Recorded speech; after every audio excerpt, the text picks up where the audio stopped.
दोस्तों तारीख थी 3 अक्टूबर, साल था 1996। बीकानेर के रहने वाले निहाल चंद बिश्नोई को अचानक पता चलता है कि बाड़नू गांव में शिकारियों ने 6 हिरणों को मार दिया है।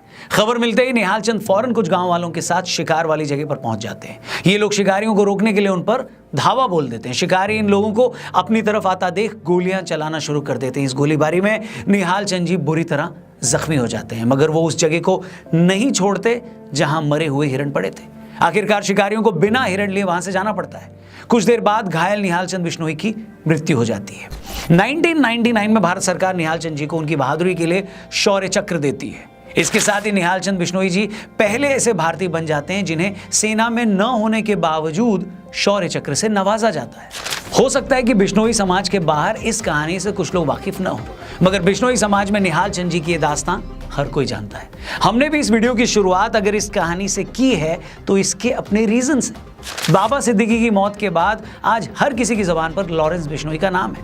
लॉरेंस बिश्नोई का ये स्टेटमेंट हर जगह चल रहा है कि जब तक सलमान खान काले हिरण की मौत के लिए माफी नहीं मांगते तब तक वो सलमान खान को माफ नहीं करेंगे। बहुत से लोग जो राजस्थान या इस इलाके के बाहर के हैं वो ये बात समझ ही नहीं पा रहे हैं कि आखिर एक हिरण को मारना इतना बड़ा मामला कैसे बन गया। बहुत से लोग लॉरेंस के इस गुस्से पर हैरान भी हो रहे हैं।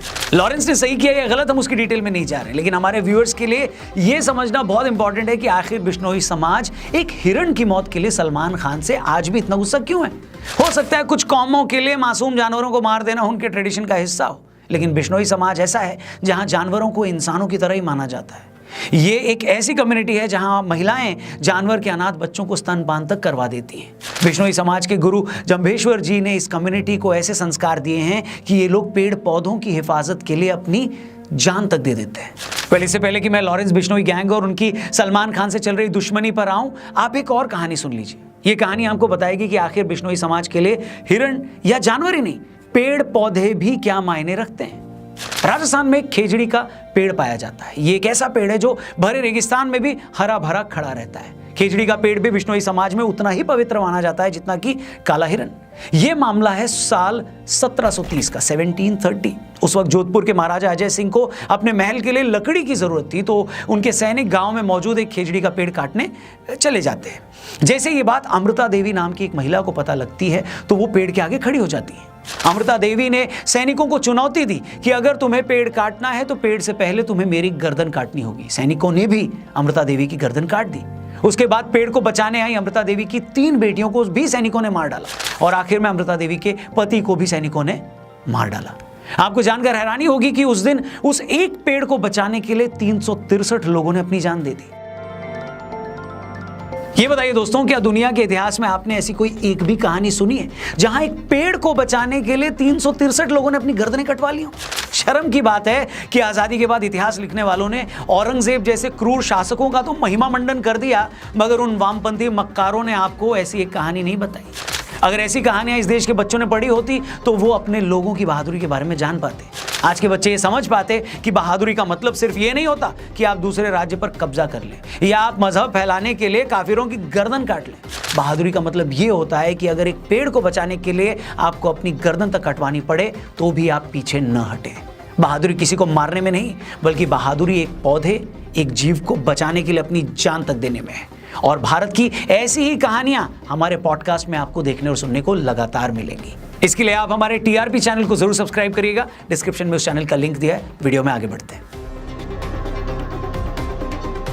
लॉरेंस बिश्नोई का कहना है कि बचपन में जब उसे यह पता लगा कि सलमान खान ने जोधपुर में काला हिरण मारा है, तब से ही वो उससे बदला लेना चाहता था। जो लोग उस वक्त के बारे में नहीं जानते उनको ये बता दें कि ये बात है 1998 की। सलमान खान अपने को स्टार्स के साथ उस वक्त जोधपुर के आसपास हम साथ साथ हैं फिल्म की शूटिंग कर रहे थे। तभी रात के अंधेरे में गांव वालों को गोली चलने की आवाज आई। गांव वाले गोली चलने की जगह पर पहुंचे तो वहां पर उन्हें गाड़ी में कुछ लोग दिखाई दिए। गांव वाले गाड़ी को तो नहीं रोक पाए, मगर उनमें से एक आदमी ने सलमान खान को पहचान लिया। पड़ताल करने पर पता चला कि उस रात गांव में 2 चिंकारा और 3 काले हिरण मार दिए गए हैं। मामले की छानबीन शुरू हुई और वन विभाग की टीम घोड़ा फार्म्स पहुंच गई, जहां सलमान समेत हम साथ साथ हैं के क्रू मेंबर्स रुके हुए थे। वहां काले हिरण के अवशेष निर्देश मिले। 2 अक्टूबर को बिश्नोई समाज ने इस मामले में सलमान खान के खिलाफ FIR दर्ज कराई। सलमान खान की गिरफ्तारी हुई और उन्हें जेल जाना पड़ा, मगर हाथों हाथी उनको जमानत भी मिल गई। बिश्नोई समाज का गुस्सा इस बात को लेकर है कि आज इस मामले को चलते तकरीबन 27 साल हो गए हैं, मगर इन 27 सालों में सलमान खान को इस मामले में सिर्फ 18 दिन जेल जाना पड़ा और ट्रायल कोर्ट से सजा सुनाए जाने के बावजूद वो आज भी जमानत पर है। 2006 में एक ट्रायल कोर्ट ने सलमान खान को 5 साल की सजा सुनाई थी, मगर 2007 में राजस्थान हाई कोर्ट ने सलमान खान की सजा को सस्पेंड कर दिया। फिर जुलाई 2016 आते आते राजस्थान हाई कोर्ट ने सलमान खान को 2 चिंकारा के शिकार के मामले में बरी ही कर दिया। 2017 में जोधपुर हाई कोर्ट ने सलमान खान को शिकार के टाइम एक्सपायर्ड हथियार रखने के मामले में भी बरी कर दिया। इसके बाद 2018 में ट्रायल कोर्ट ने इस मामले में सलमान खान को फिर से 5 साल की सजा सुनाई, मगर सलमान अभी तक जमानत पर है। इस तरह मामले के 27 सालों बाद भी बिश्नोई समाज अब भी न्याय का इंतजार कर रहा है। हैरानी की बात नहीं है कि इसी के बाद 2018 में लॉरेंस बिश्नोई ने ऐलान किया था कि काले हिरण के शिकार के मामले में वो सलमान खान को जिंदा नहीं छोड़ेगा और पूरे बिश्नोई समाज की तरफ से उससे बदला लेकर रहेगा।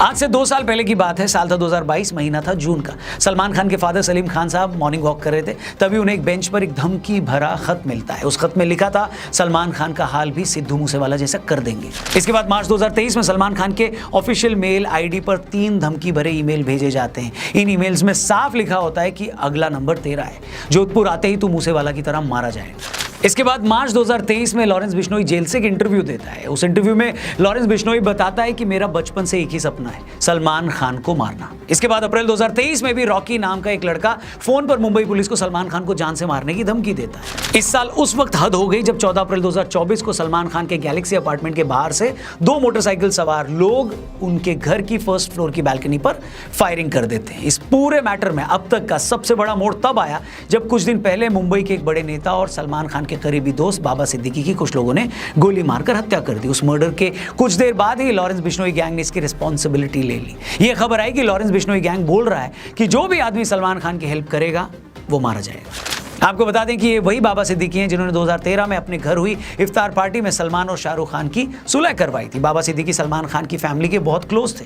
2015 में मुंबई सेशन कोर्ट ने सलमान खान को 2002 हिट एंड रन केस में 5 साल की सजा सुनाई थी। तब भी बाबा सिद्दीकी सलमान की बहन अलवीरा के साथ सबसे पहले हाईकोर्ट पहुंचे थे। उस वक्त उन्होंने सीनियर लॉयर हरीश साल्वे से कॉन्टैक्ट किया और साल्वे जी सलमान खान की सजा को उन्होंने सस्पेंड करवा दिया था, मगर बाबा सिद्दीकी की मौत से लॉरेंस बिश्नोई गैंग का कॉन्फिडेंस बढ़ा हुआ है। वहीं सलमान की सेफ्टी मुंबई पुलिस के लिए बड़ी सिरदर्द बनी हुई है। सलमान खान लगातार पब्लिकली आने से बच रहे हैं। मुंबई पुलिस ने सलमान खान के गैलेक्सी अपार्टमेंट के बाहर एक चौकी भी बना दी। सलमान खान की सिक्योरिटी में हर वक्त 40 के करीब पुलिस वाले खड़े रहते हैं। सलमान खान के फादर सलीम खान ने एक टीवी इंटरव्यू में कहा है कि इन धमकियों के चलते हम लोगों की मूवमेंट पर काफी असर पड़ा है और हम उस तरह से बाहर नहीं निकल पा रहे हैं जैसे पहले निकलते थे। सलमान खान भी इन धमकियों के बाद अपने घर की बालकनी में आकर फैंस को वेव करना बंद कर चुके हैं। इस पूरी कंट्रोवर्सी के बाद बहुत से लोग ये जानना चाहते हैं कि भाई ये लॉरेंस बिश्नोई हैं कौन, और जो भी है आखिर वो इतना पावरफुल कैसे बन गया कि वो इतने सालों से जेल में बंद है, फिर भी वो जेल से सिद्धू मूसेवाला जैसे बड़े सिंगर को मरवा देता है, बाबा सिद्दीकी का मर्डर करवा देता है, सलमान खान जैसे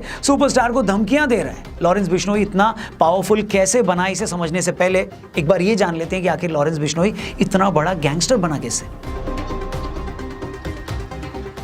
लॉरेंस बिश्नोई का जन्म 12 फरवरी 1993 को पंजाब के फाजिल्का में हुआ। पैदा होने के वक्त वो बहुत गोरा चिट्टा था, तो उनकी माता जी ने उनका नाम लॉरेंस रख दिया। लॉरेंस एक क्रिश्चियन नाम है जिसका मतलब होता है चमकता हुआ सफेद। हालांकि पुलिस रिकॉर्ड में लॉरेंस का नाम सतविंदर सिंह है। लॉरेंस बिश्नोई का बचपन से स्पोर्ट्स में काफी इंटरेस्ट था। वो कुश्ती लड़ता था। उसके फादर पुलिस में थे और वो चाहते थे कि बेटा IAS बने।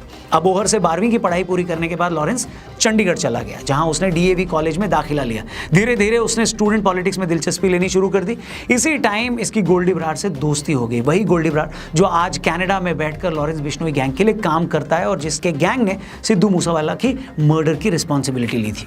लॉरेंस ने 2011 में कॉलेज इलेक्शन लड़ने के लिए student organisation of Punjab university यानी SOPU के नाम से एक पार्टी भी बनाई थी, मगर लॉरेंस अपना पहला इलेक्शन हार गया। इस हार के बाद से लॉरेंस को काफी इंसल्टेड फील हुआ, जिसके बाद उसने एक रिवॉल्वर खरीदी और उस गैंग से भिड़ गया जिसने उसे इलेक्शन में हराया था। कुछ मीडिया रिपोर्ट्स की माने तो कॉलेज टाइम में लॉरेंस की एक गर्लफ्रेंड थी। आपसी रंजिश में दूसरे गैंग ने उसकी गर्लफ्रेंड का मर्डर कर दिया, जिसके बाद लॉरेंस पूरी तरह से क्राइम की दुनिया में आ गया। आगे चलकर लॉरेंस की दोस्ती संपत नेहरा से हुई। संपत पुलिस इंस्पेक्टर का बेटा था। लॉरेंस, गोल्डी और संपत ने मिलकर पंजाब के साथ साथ हरियाणा में अपना एक क्राइम सिंडिकेट बनाया। इस तिकड़ी ने हरियाणा में काला जठेड़ी और दिल्ली में जितेंद्र गोगी के साथ भी ग्रुप बना लिया। इसके बाद लॉरेंस शराब माफिया, ड्रग स्मगलर्स और बिजनेसमैन से फिरौती मांगने लगा। 2012-13 आते आते उसने अपना घर भी छोड़ दिया। 2014 में लॉरेंस बिश्नोई को राजस्थान में अरेस्ट करके भरतपुर जेल भेजा गया था, मगर एक पेशी के लिए मोहाली ले जाते टाइम वो पुलिस कस्टडी से भाग गया। 2016 में लॉरेंस को फिर से अरेस्ट कर लिया गया और तब से आज तक वो जेल में ही बंद है। मगर जेल में बंद होने के बावजूद वो आज भी धड़ल्ले से पूरी दुनिया में अपना काम चला रहा है। 29 मई 2022 को सिंगर सिद्धू मूसेवाला की उसके घर के कुछ दूरी पर 24 गोलियां मारकर हत्या कर दी गई। बाद में पता चला कि उस पूरे मर्डर को भी लॉरेंस बिश्नोई और गोल्डी ब्राड ने अंजाम दिया था। 5 दिसंबर 2023 राष्ट्रीय राजपूत करनी सेना के अध्यक्ष सुखदेव गोगामेडी की उनके घर में घुसकर गोली मारकर हत्या कर दी गई। इस हमले में एक शूटर भी मारा गया था। मर्डर के कुछ देर बाद लॉरेंस गैंग के रोहित गोदारा ने सोशल मीडिया पर पोस्ट करके मर्डर की जिम्मेदारी ले ली थी। इसके बाद इसी साल 14 अप्रैल 2024 को सुबह 4:51 पर 2 बाइक सवारों ने सलमान खान के बैंड्रा वाले गैलेक्सी अपार्टमेंट पर 5 राउंड फायरिंग भी की। इस फायरिंग में एक गोली सलमान के घर की दीवार पर लगी, वहीं एक गोली सलमान के घर पर लगे नेट को चीरती हुई उनके ड्राइंग रूम की दीवार पर जा लगी। फायरिंग के बाद दोनों शूटर्स अपनी बाइक मौके पर ही छोड़कर फरार हो गए। बाद में लॉरेंस के भाई अनमोल ने सोशल मीडिया पर पोस्ट करके इस हमले की जिम्मेदारी ली थी। इसके अलावा कुछ दिन पहले जिस तरह बाबा सिद्दीकी जैसे बड़े नेता की सरेआम हत्या की गई, उसने तो पूरे देश को हिलाकर रख दिया। इस मर्डर की रिस्पांसिबिलिटी भी लॉरेंस बिश्नोई गैंग ने ली। आज लॉरेंस गैंग में 700 से ज्यादा शूटर्स हैं। ये विदेशों से हथियार मंगवाते हैं। इसके शार्प शूटर्स पंजाब, हरियाणा, राजस्थान, दिल्ली से लेकर हिमाचल प्रदेश से काम करते हैं और उनका नेटवर्क दुनिया भर में फैला हुआ है। लॉरेंस के गुर्गे शराब कारोबारियों, व्यापारियों और सटोरियों के नंबर जेल में उसके पास पहुंचाते हैं। लॉरेंस धमकी देकर इन लोगों से करोड़ों की वसूली करता है। लॉरेंस ने एनआईए को बताया था कि उसने तिहाड़ के अलावा राजस्थान के भरतपुर और पंजाब के फरीदकोट जेल में रहते हुए भी कई कारोबारियों से करोड़ों की वसूली की थी।